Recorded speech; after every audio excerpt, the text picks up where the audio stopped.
काय म्हणतो आलो? बड्डे बड्डेचा प्रश्न विचारी. तिला असं वाटतं भारी भारी बनवीन, एकदम नाचायला डीजे ते लावीन. असं म्हणते भारी.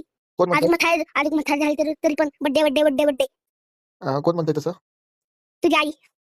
माझी आई म्हणती? हं. मग आता समजून सांग ना तू तिला. माझं नाही समजून ऐकायचं. सांगितलं तरी पण बड्डे बड्डे बड्डे बड्डे. मला असं वाटतं तिच्या डोक्यात फोडावा. खरं? कशामुळे तसं? तुला सांभाळलं नाही तिने? ती तर एवढी म्हणती बड्डे बड्डे बड्डे बड्डेच क्लिअर लागले तिला. तू बड्डेला येणार नाहीस का मग? येणार आहे जेवायला काय करायचं मग? जेवायला. हं. मग एक काम कर, भाजी चपाती म्हणे आणि चिकन होते म्हणे. आणखीन? तुझ्या मनाने कर काय करायचं तर. बरं. तुला सांगू माझी काय? हा? 3 गुलाबजामुन दे. हा काय झालं? शशांकच्या बड्डेला मला 3 गुलाबजामुन दे. बरोबर. आणखीन? आणखीन काहीच नको. आणि आईस्क्रीम आणि डीजे लाव. डीजे लावू का? हा डीजे आणि भाजी चपाती. आणखीन? आणखीन? आणखीन काहीच नको.